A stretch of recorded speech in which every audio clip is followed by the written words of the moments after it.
Ayan na po. Humihingi ka na naman ng dagdag. Puro palpak naman yung mga vlogger mo.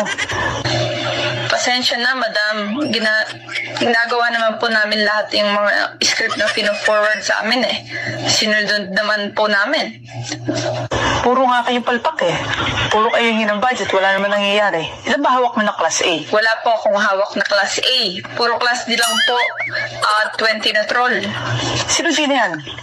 Yung grupo po ni Madarahog, kasama sila Rosalinda at taga Bukid. Yan ba yung matandang mukhang gorilla na puro live ang pinagagawa? Yes po, madam. Sila din po yung humingi ng dagdag sa budget nila weekly. Talagang kapos Hindi na daw. kami magdadagdag. Puro naman walang kwentang ginagawa ng mga yan. At puro kayo kabubuhan sa totoo lang. Puro kayo palpak. Ang sakit naman magsalita, madam. Masakit ba?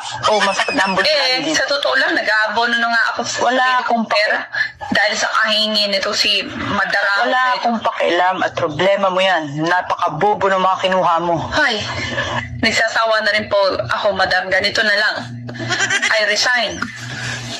Starting today. And remind lang po kita. Record din to pag-uusap natin. Shit. Pinatayan ako. Ayon po sa mga... Pwede niyo pong sabihin hindi sa inyo galing ito, ha? Opo. Hindi ko po sinasabing sa inyo galing ito. Opo. Ang sinasabi lang po nila, ito daw po ay boses ng USEC. Sa totoo lamang po ba? Sino po ba ito?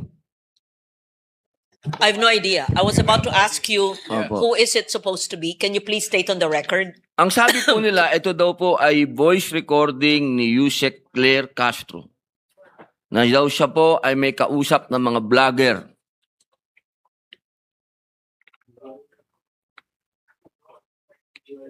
So hindi po, sa inyo po hindi galing sa kanya. Opo. Instead of naming somebody that we're not sure of, why don't we send it to the NBI for voice print? Imbis na Yes, nanguhula tayo, nagbabanggit tayo ng pangalan. Because You're I mentioning cannot- the name of Yusek or Attorney Castro. It's unfair for her. I-print nyo na lang sa voice print na lang sa NBI. Para I agree with hindi that. tayo masabi sa mga ganyang mga balitaan. Because I will give you an advice from Denzel Washington. Sabi niya, if you don't listen to the news, you're uninformed. If you listen to the news, you're misinformed. Ay, ganun lang.